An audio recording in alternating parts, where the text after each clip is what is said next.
Do you want to speak Portuguese? Well, who doesn't? But when you stop focusing on the end goal and start looking around, you will find less obvious ways of getting there. Now, alternative ways of learning European Portuguese is what I do here at the Language Unschool. I have a holistic online program to help you find your voice in Portuguese and therefore feel at home in Portugal. The language is usually the missing piece because at least the sunshine is already covered for minus this winter. But anyway, let's focus on the language. And you want to know a secret? You don't need to speak a lot to converse in Portuguese. Now, if you focus on asking questions, you are bound to have long conversations in Portuguese, while the other person does most of the speaking, and you only need to speak a little bit. Yes, I know that's not a lot of speaking practice, but it is a lot of listening exposure, which is certainly what you need in the beginning, or if you're even a bit more intermediate, but still struggle to understand what the Portuguese say. Where do you come from? What's your annual income? Your age? What are your intentions in moving to Portugal? What's your favorite Portuguese word? I can't take it anymore. Now, have you ever felt pushed into a corner while being bombarded with questions in Portuguese? No need for that anymore. Now, asking questions is very, very empowering. It works for phone calls as well. So if you'd like me to do a video on how to make phone calls a la unschooling, let me know in the comments, and if there's enough interest, I will consider it. The tricky thing about asking questions in Portuguese is that there are different ways of asking questions. It's not a very straightforward, let's say, lesson I can give you here. And I don't want to make it a standard lesson. Why would I have the Language Unschool? What I want to give you an idea is how to use questions in a more effective way in your day-to-day life. Okay, but generally speaking, you may have something like an affirmative sentence with an intonation of a question at the end. So, gosta de peixe? Or that you just repeat the question verb to make sure that you heard it correctly. Tem 34 anos. It could even just be using the imperative with the intonation of a question. So, diga, desculpe.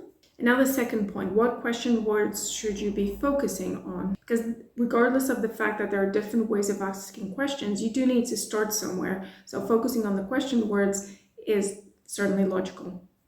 Okay, and those are o que, como, onde, quem, quando, quanto, porque.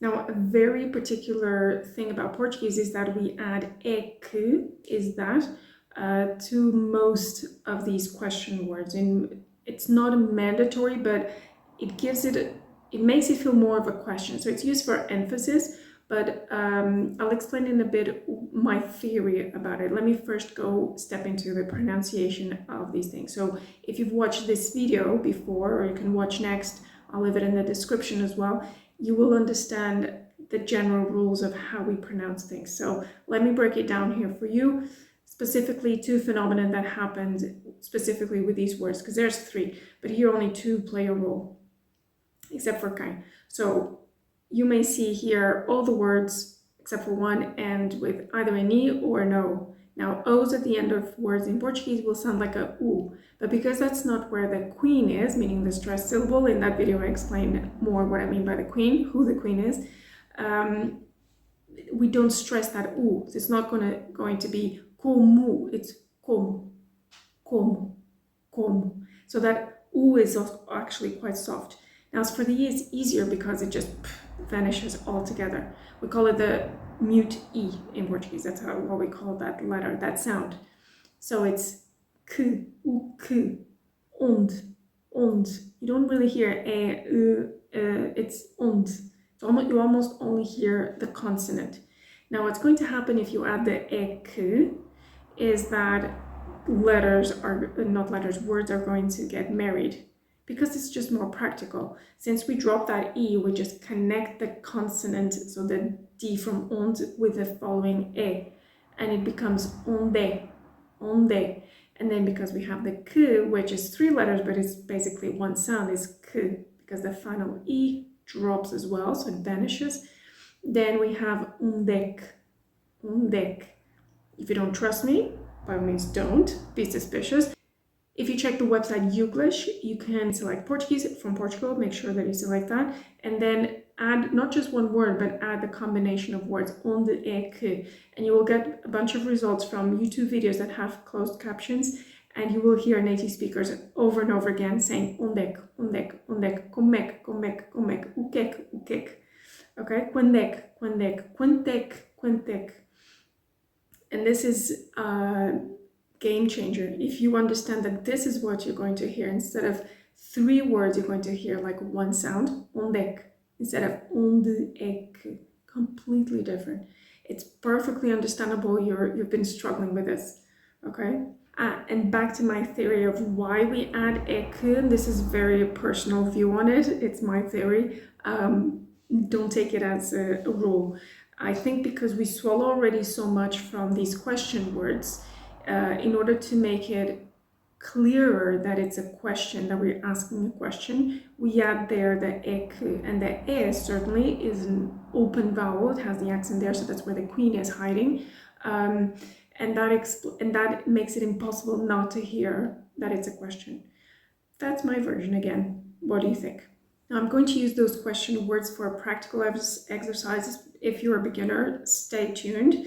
But first I want to give some tips. So if you're already a bit more, let's say, intermediate, and you can at least get the gist of what people say, but still struggle to form your own sentences and all that, what you can do is sit at a cafe, buy someone a coffee, a beer, whatever, a man or a woman, preferably someone old, and if you're in the city center, find like a more Portuguese neighborhood or go more into the countryside or a smaller town where it would be easier to find people with a time to sit and talk, okay? And have them speak. Practice questions you would ask in advance. If you get the gist of what the conversation is, where it's heading, you know, ask about their children, about their pets, about the weather, and oh, what's happening in Portugal, all these foreigners, I don't know, current affairs. And ask the question, let the person speak, and then try to pick up which way it's going. Give yourself time to ask the next question, the following question, and repeat. And in between, just use filler words. You can even just stick to pois, and that will be enough because you're not saying either yes or no, so it's not compromising what you're actually saying. Unless the person is asking you a question, you answer with pois, which that would be awkward. But for the rest, it's a really good tip to get more listening exposure, okay? Now, if you're already in Portugal and you go to coffee places quite often, you can also and you're still shy about making conversation, you can just sit at a table and just keep your ears open, bring a book, pretend you're reading, and eavesdrop on people's conversations with the purpose of focusing on the questions, how people are asking questions. Be close to the checkout, so see how people place the orders. Make sure there's someone sitting next to you, a couple, mother and daughter, and focus on the questions they're asking each other, okay? And don't forget how you're going to identify those questions with the ek. That will be a trigger for you with, aha, got it. And then if you know what the question word is, that helps. Of course, you might also pick up on different ways of asking those questions. Have a notebook, write it down, okay? And then you can always look it up later.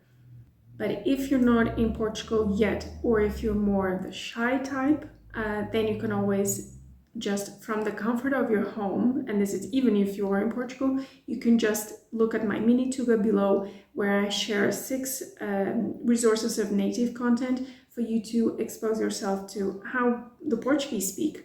And soap operas are a great way of doing that. So you can download it and start watching one that even has subtitles and helps you both listen and read at the same time. Obviously, it's going to have a lot of dialogues back and forth, so tons of questions there, I'm sure. You can go and fish out for those. Now, if you're still in early stages learning Portuguese, what you can do is come to the doctors with me, and we'll come up with a scenario where you're going to be asked a lot of questions, right? And you can imagine, I'm going to tell you what the scenario is, but you can imagine in your home country, in your home language, in your native language, what kind of questions a doctor is bound to ask, okay? So in this exercise, you're not going to be the one asking the questions, you're going to be the one trying to identify what the questions are. using the same question words we just discussed a few minutes ago. Okay? Now, let's imagine you go to the doctor's because you twisted your foot while walking on one of Portuguese beautiful calçada on a wet day. Likely to happen. I'm sure it has happened, unfortunately, but it does. You need to know, like, I don't know how to walk on snow, but I do know how to walk on hot sand and on a wet calçada, meaning I don't walk on it, I just go on the street. Maybe bad advice. Depends where you are. Anyway, let's go to the exercise. So here, of course, the answers are going to be in the past tense because it's something that already happened.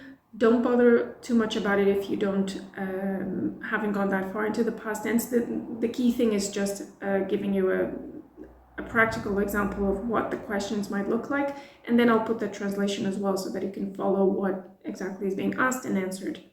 O que é que aconteceu? Torci o pé. E como é que isso aconteceu? Estava a andar na calçada e como o passeio estava molhado, escorreguei e caí. E onde é que isso aconteceu? Olhe, foi à porta do seu gabinete. Quem é que estava consigo? Estava sozinho?